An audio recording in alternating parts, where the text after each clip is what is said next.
Hi guys, welcome back. It's Alexis with the Commander Duo, and it's been a long time, so sorry about that. Life has been busy, but today I am bringing you my vampire deck. It is run by the infamous Edgar Markov.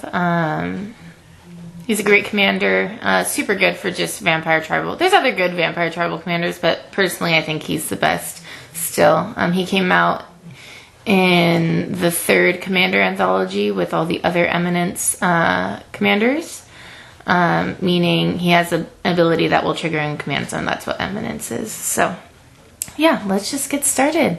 So his first ability, Eminence, whenever you cast another vampire spell, Edgar Markov, and if Edgar Markov is in the command zone or on the battlefield, create a 1/1 black vampire creature token. So whenever you cast a spell, even if that spell is countered, you still get to create a token. Ooh, whoopsies.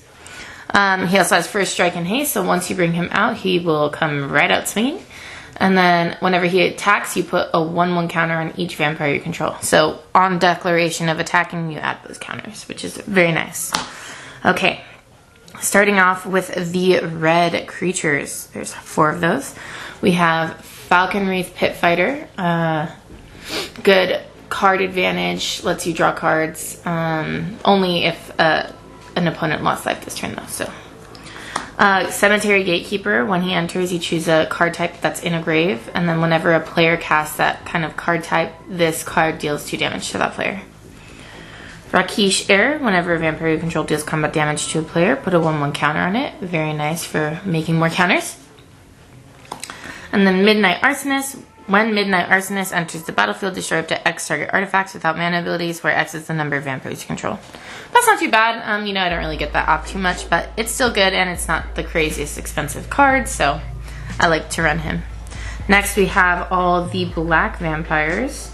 Let's see. Let me get all the way to the end here. There's a lot of those. Okay, here we go. So first we have Dracula, Lord of Blood. Whenever but it's actually Voldaren Bloodcaster. So whenever another non-token creature you control dies, create a blood token. When you have 5 more blood tokens, you transform him into this guy. So this guy is at the beginning of combat on your turn, up to 1 target blood token you control becomes a 2/2 black bat creature with flying and haste in addition to its other types. So that's pretty cool. I don't really get this off that much, but I really got this card because of the artwork. I love when they redid like the Dracula stuff, so I had to get it. Next we have Cordial Vampire. Whenever a Cordial Vampire or another creature dies, put a 1/1 counter on each vampire you control. I love this card. This card is super good. You must run this if you have a vampire deck. And then there's Dracula Blood Immortal, which is Falcon Wreath Forebear. He can't block, but whenever he deals combat damage to a player, create a blood token. You pay a black, sacrifice 2 blood tokens, and you can return him to the battlefield from grave. So it's pretty nice because he's kind of like immortal in a sense, so you can always bring him back. But I like that card. Marauding Blight Priest, super good card. You must run this. Whenever you gain life, each opponent loses a life. It's one of the combo pieces for the Sanguine Bond Exquisite Blood combo, so you should run this because it's just another instance of that combo. Vine Witch Coven, whenever you gain life, you may pay us black. If you do, return target creature card from your graveyard to your hand. Very nice for grave recursion. I like to run this guy, so. And he's cheap, which is nice. Captivating Vampire, this is also a must run. Other vampire creatures you control get +1/+1. And then you tap 5 untapped vampires you control, gain control of target creature, it becomes a vampire in addition to its other types. Super good card. Yeah, it's very nice. I really like this one. And gaining control of things, especially like commanders, is so hard to like take back and stuff unless that person's like attacking with your commander and stuff. So it's very nice. Nighthawk Scavenger, Flying Death Touch Lifelink. Its power is equal to 1 plus different card types among opponents' graveyards. So in the beginning, it's kind of weaker, but as he gets, as the game progresses, he gets much stronger power-wise, but his defense is always 3, so just keep that in mind. But Flying Death Touch Lifelink, you can't go wrong with that. Blood Vial Purveyor. When an opponent casts a spell, that player creates a blood token. Whenever this creature attacks, it gets +1/+0 for each blood token defending player controls. And it's also flying trample, so which is kind of nice. This has worked, kind of. I mean, people don't really use their blood tokens. Sometimes they do, but for the most part, they don't. So it works out. The three Weird Sisters, which is actually Henrika Domnathi. At the beginning of combat on your turn, choose one that hasn't been chosen. You get to... Each player sacrifices a creature. That's including yourself. You draw a card, you lose life, and then you transform this into Fiends of the Darkest Night, or Henrika Infernal Seer. It has flying, death touch, lifelink, and it has, if you pay 3, 1 generic and 2 black, each creature you control with flying, death touch, and or lifelink gets +1/+0 until end of turn. So, pretty nice.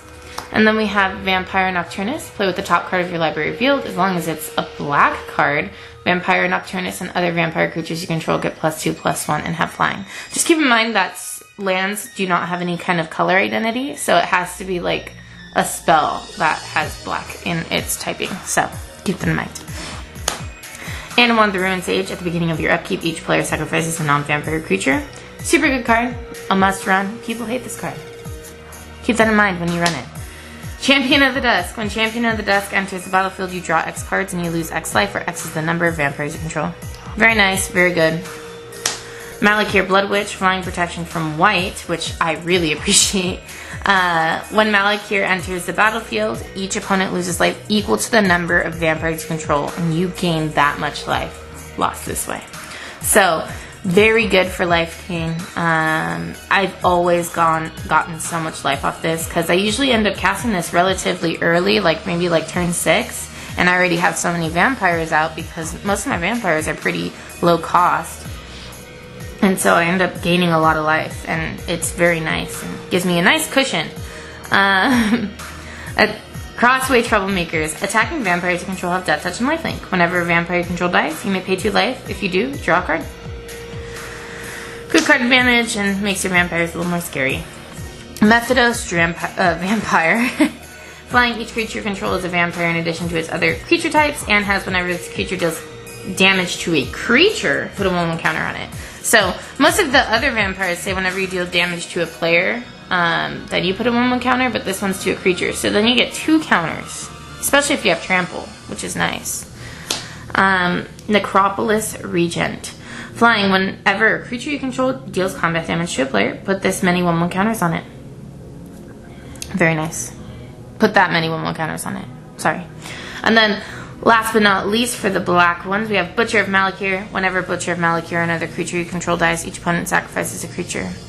Super, super good, especially if someone board clears and someone like gave all their stuff indestructible. It will still kill them all, because then they have to sacrifice those creatures, and you can't get over sacrificing with indestructible. So, super good. Moving on to the... Oh, wow, I grabbed all of them. Wow, that was impressive. Moving on to the multicolored vampires. We have Cliffhaven Vampire. Whenever you gain life, each opponent loses a life. Same thing as Marauding Blight Priest. Just one of those combo pieces that you need to run. Edgar Charmed Groom. The truest vampire in the deck. Other vampires you control get 1/1. And when he dies, return it to the battlefield transformed under its owner's control. And he turns into Edgar Markov's Coffin, which I think is just so vampire. So, it's a legendary artifact at the beginning of your upkeep. Create a 1/1 white-black vampire creature token with lifelink and put a bloodline counter on Edgar Markov's Coffin. Then, if there are 3 or more bloodline counters on it, remove those counters and transform it. And you transform it back to Edgar Charmed Groom. So, it's really cool. I really like this card. It's really for flavor, but I enjoy it. Next, we have Vampire Socialite. It has Menace. When it enters the battlefield, if an opponent lost life this turn, put a 1/1 counter on each other vampire you control. As long as an opponent has lost life this turn, each other vampire you control enters the battlefield with an additional 1/1 counter on it. So I usually start doing her stuff after I swung, because that makes sense. Or unless I have something that like can ping people immediately already. Next we have Florian Voldaren's Scion. He has first strike, and after combat on your next main phase, look at the top X cards of your library, and you exile one of those cards, and you put the rest at the bottom of your library in a random order, and then you may play the exile card this turn. It's good card circulation and card advantage in a way, but you know, I don't really get this off that often. Actually, I put him in recently, so I haven't really played with him too much. So, on G, Made of Dishonor, whenever one or more vampires enters the battlefield under your control, create a blood token, but it only triggers once per turn. So, if you pay 2, sacrifice another creature or blood token, each opponent loses 2 life and you gain 2 life. So, it's very nice, especially since you run token. Since this is a token deck, you create tokens with Edgar Markov. I can either sack a creature, and with all the instances of creating blood tokens, I tend to just be able to sack some blood tokens too, which is nice. Innistrad Predator. Whenever it becomes tapped, exile a target card from a graveyard and put a 1/1 counter on him. And then sacrifice another creature, and Innistrad Predator gains indestructible until end of turn, tap it.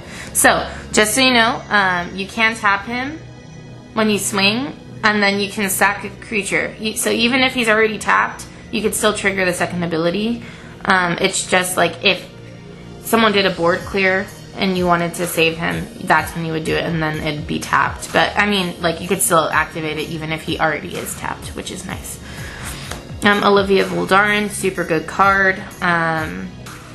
She's flying, and then her first ability deals 1 damage to another target creature for 2, and then it becomes a vampire in addition to its other types, and you put a 1/1 counter on her.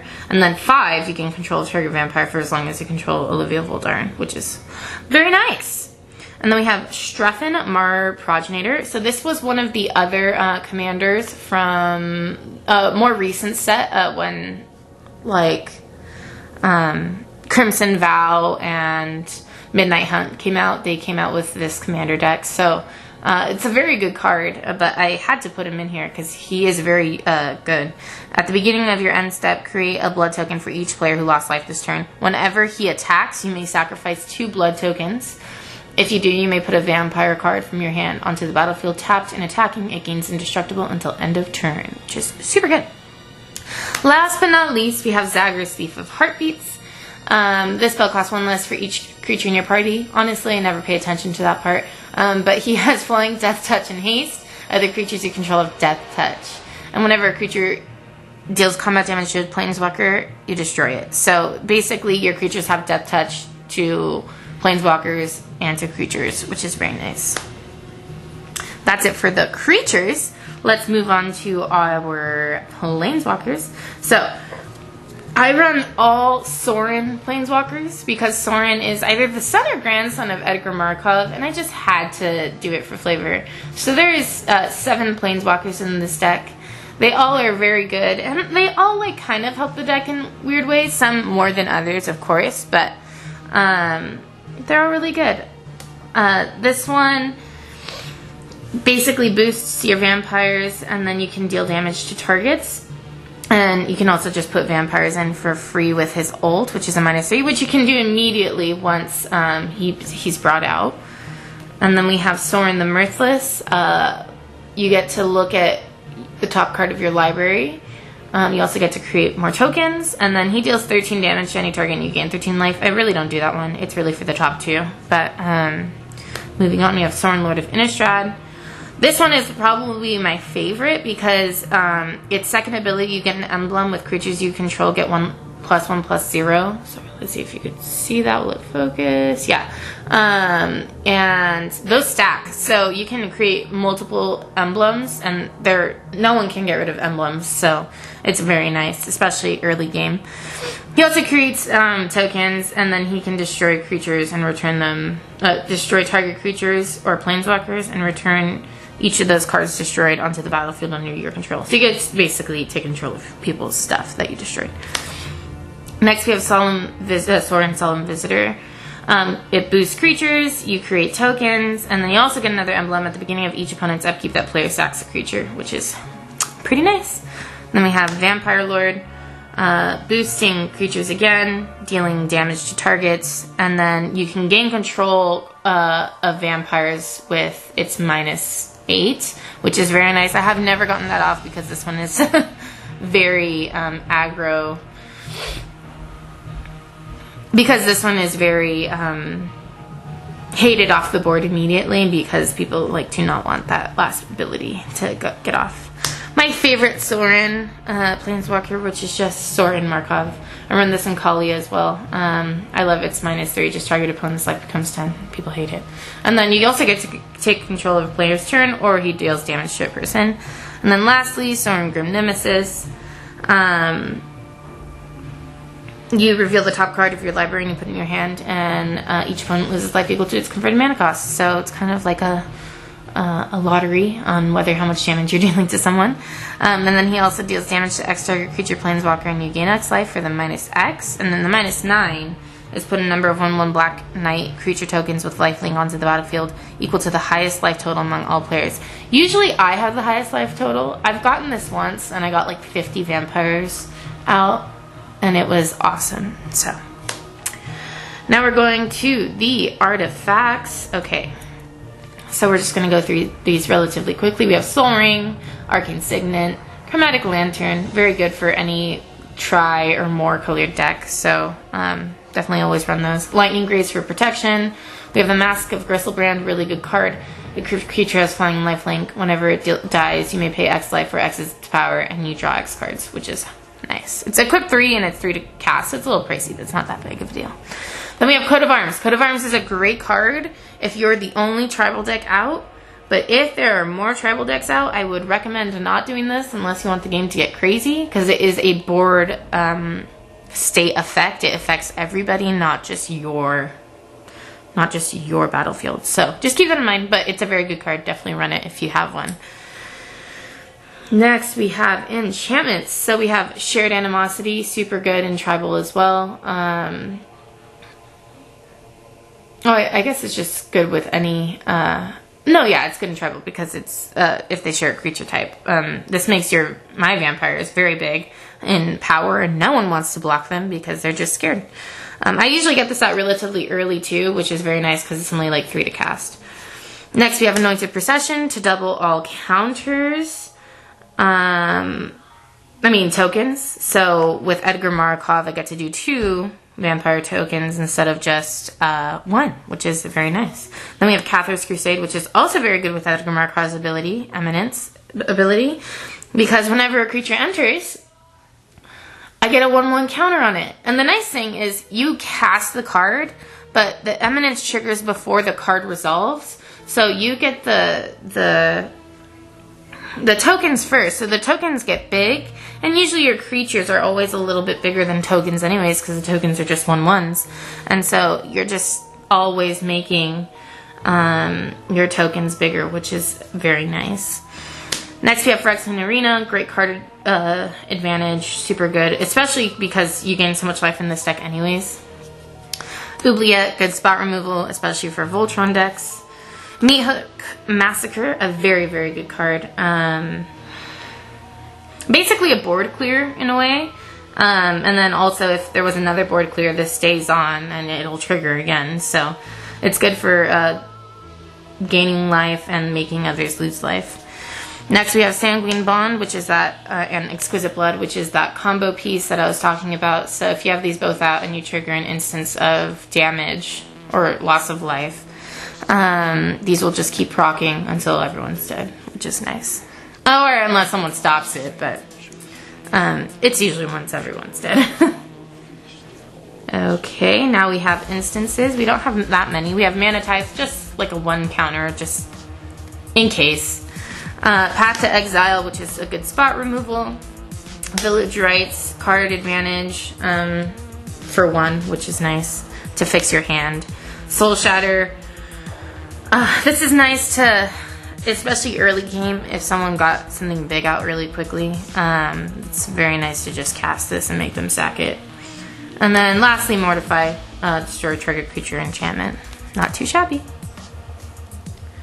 We have a lot more sorceries than we do. Oh, yep, we have a lot more sorceries. Okay, so these are the board clears in the deck. We have Day of Judgment, Damnation, Wrath of God, Olivia's Wrath, which is a vampire, a non-vampire board clear only. So it's really good in this deck. It's a little more pricey because it's 5, whereas the rest are like 4. But yeah, I really like this board clear. It's definitely good, especially because you don't really want to lose your stuff. if in a board clear. Usually I cast board clears after my board has been annihilated anyways, but Olivia's Wrath is great if your board's great and you don't want to lose it. Then we have Merciless Eviction, the best board clear in the game because it exiles instead of destroys, so it gets around indestructible. And then we have Exsanguinate. Sorry if I say that wrong. Each opponent loses X life, you gain life equal to the life lost this way. Super good card. You just have to sink mana into it, that's the only thing. Oust, good spot removal. And then we have Tutors. We have Idyllic Tutor for enchantment searching, good to search out that combo piece. Grim Tutor, also to search out, really whatever you want. And then finally, Demonic Tutor, because it's the best tutor in the game, in my opinion. Then we're going to go through these really, really quickly, because they're just lands. I run mostly, I would say I run like 70% non-basics and like 30% basics. So I think I run like maybe 33, 34 lands. But anyways, Cavernous Soul is really good for tribal decks, a must. Voldaren Estate, good for the vampire deck because you get to create blood tokens. Then we have Badlands, Plateau, Scrubland, these are dual lands. Then we have our fetches, Bloodstained Mire, Arid Mesa, Marsh Flats. We have a couple of Snarls, which are really cool cards, really cool lands that I really like. And then we have the mana fixing lands that if you pay a black, you can get a different, or whatever color you need to pay, you get a different combo. And then we have the pathways that you can choose, just one pathway. And then we have the conditional lands that come in tapped unless you meet the condition. So Smoldering Marsh, Clifftop Retreat, Isolated Chapel, and then we have our Shocks, Blood Crypt, Sacred Foundry, and Godless Shrine. And then here we are with our basics. I run 3 planes. I run 1, 2, 3, 4, 5, 6 swamps, and then I run 4 mountains. And that's it. That's it for the deck. I would say this deck is probably maybe like a 6 out of 10 on for the power. It's not crazy strong. It is kind of glass cannon. It doesn't sustain well if there's lots of board clears. If there isn't, it does. So, it's a good deck. I mean, it's a super fun deck to play. I love creating tokens, and it's crazy because they always do different things every time. That's the one thing I love about Commander is no matter how many times you play your deck, it usually does different things every time to win. And it's super nice that way. But I really love vampires, and I really love the Mardu color set, the red, white, and black. It's just so much fun. You get the life, you get the damage, and you get the recursion with black. So it's just super cool, and I hope you guys enjoyed it. Thank you so much for watching, and thank you for, subscribing. We really appreciate it. I know it's been a long time since we've posted. It's just been a crazy time for us. I got a second job, and it's just been crazy. So, but I hope you enjoyed this deck list. It is up on Moxfield if you want to look at it there and test some hands and stuff like that. And if you have any questions or comments, put them down below and we will get to them. Thanks again. Bye.